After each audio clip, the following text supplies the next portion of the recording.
এমন অনেক ঘটনার কথা উল্লেখ আছে। আপনি অনুমতি করলে আমি আমার চাচাতো ভাই ওয়ারাকা বিন নফলের কাছে গিয়ে এই সম্পর্কে জিজ্ঞাসা করে আসতে পারি। তিনি তাওরাত এবং ইনজিল কিতাব এর বিশেষ পারদর্শী। আমার বিশ্বাস এই যে এর সম্পর্কে সমস্ত কিছুই তিনি বলতে পারবেন। তখন হযরত মুহাম্মদ সাল্লাল্লাহু আলাইহি ওয়াসাল্লাম সম্মত হলেন।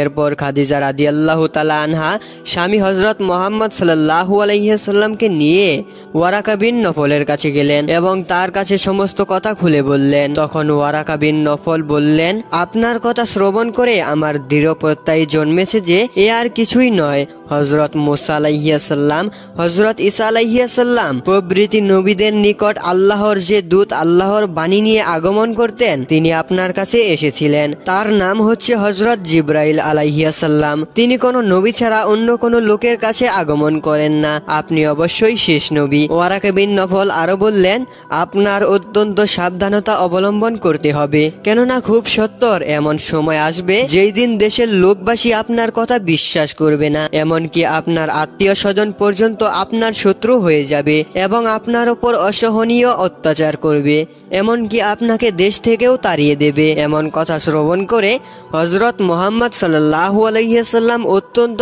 শঙ্কিত এবং দুঃখিত হয়ে বললেন, তবে কি আমার দেশবাসীরা আমাকে দেশ থেকে তাড়িয়ে দিবে? তখন ওয়ারাকা বিন নফল বললেন, হ্যাঁ, পৃথিবীতে যত নবী রাসূল এসেছিলেন তাদের সকলের প্রতি নিজেদের দেশবাসী তাদের উপর নির্মম অত্যাচার করেছেন। আপনার বেলায়ও এর কোনো ব্যতিক্রম হবে না। তবে আল্লাহর কসম করে বলছি, আমি যদি সে সময় পর্যন্ত জীবিত থাকি তবে আমি আপনাকে যথাসাধ্য সমস্ত উপকার ও সাহায্য করব। ওয়ারাকা ইবনে নফলের কথায় হযরত মুহাম্মদ সাল্লাল্লাহু আলাইহি ওয়াসাল্লাম এবং খাদিজা রাদিয়াল্লাহু তাআলা আনহু কিছুটা ভয় পেলেন এবং ভীত চিন্তিত হলেন, কিন্তু তা সত্ত্বেও তাদের মনে যে একটা সাফল্যের আনন্দ ফুটে উঠল এবং সে আনন্দ নিয়েই তারা ঘরে ফিরলেন। ইতিমধ্যে রমজান মাস চলে আসলো। রমজান মাসের কোনো একদিন হযরত মুহাম্মদ সাল্লাল্লাহু আলাইহি ওয়াসাল্লাম একটা বিরাট জনহীন প্রান্তরের উপরে দিয়ে একা একা পথ চলছিলেন। এমন সময়ে আকাশের দিক হতে একটা গম্ভীর শব্দ ভেসে আসলো।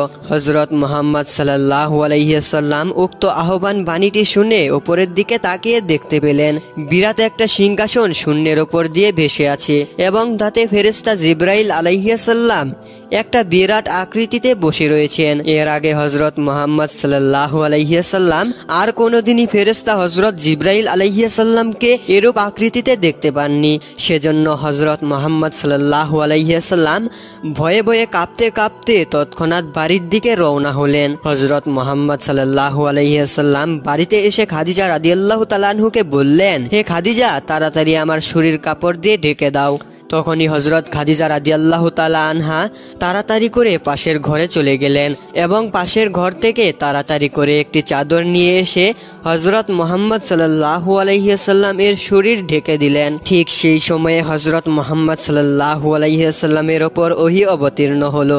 হযরত মুহাম্মদ সাল্লাল্লাহু আলাইহি ওয়াসাল্লাম শুনতে পেলেন কে যেন তাকে লক্ষ্য করে বলছে, হে চাদর আবৃত লোক, ওঠো এবং লোকদেরকে ভয় প্রদর্শন করো। তোমার প্রতিপালকের গুণগান এবং তোমার পরিধানের কাপড় পবিত্র রাখো এবং শিরক ও কুফরি থেকে দূরে থাকো। তখন যথারীতি হযরত মুহাম্মদ সাল্লাল্লাহু আলাইহি ওয়াসাল্লামের উপর ওহী নাজিল হতে লাগলো। পবিত্র কুরআনে যে যে আয়াত যখন নাজিল হলো সেই আয়াত হযরত মুহাম্মদ সাল্লাল্লাহু আলাইহি ওয়াসাল্লাম তখনই মুখস্থ করে রাখতেন এবং তা হতে হযরত খাদিজা রাদিয়াল্লাহু তাআলা আনহাকে পাঠ করে শোনাতেন।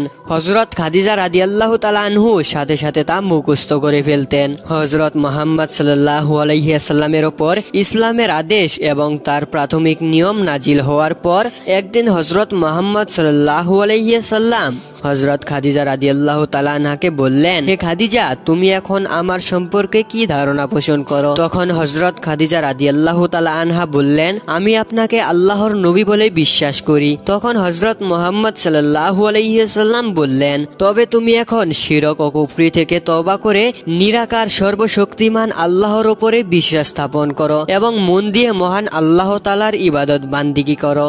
তুমি পড়ো লা ইলাহা ইল্লাল্লাহু মুহাম্মাদুর রাসূলুল্লাহ। তখনই হযরত মুহাম্মদ সাল্লাল্লাহু আলাইহি ওয়াসাল্লামের কথা অনুযায়ী হযরত খাদিজা রাদিয়াল্লাহু তাআলা আনহা কালেমা তয়্যিবা পাঠ করলেন এবং ইসলাম ধর্ম গ্রহণ করলেন ও শিরক কুফরি থেকে তওবা করলেন। সুবহানাল্লাহ। এরপর হযরত মুহাম্মদ সাল্লাল্লাহু আলাইহি সাল্লাম এর প্রিয়তমা পিতৃব্য কিশোরী আলী রাদিয়াল্লাহু তাআলা আনহুর কাছে হযরত মুহাম্মদ সাল্লাল্লাহু আলাইহি সাল্লাম ইসলাম ধর্ম পেশ করলেন। সঙ্গে সঙ্গে আলী রাদিয়াল্লাহু তাআলা আনহু ইসলাম ধর্ম গ্রহণ করলেন। তারপরে ইসলামের দীক্ষায় দীক্ষিত হলেন।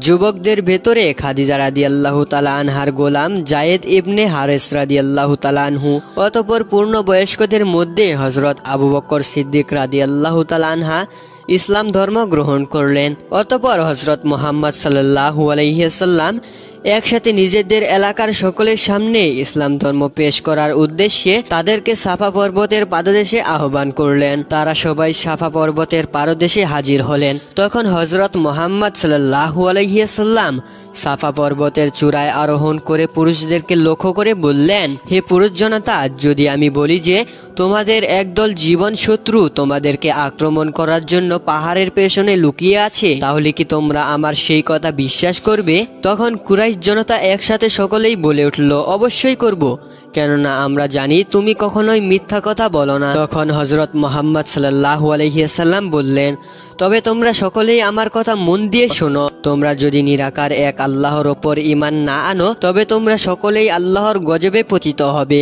এই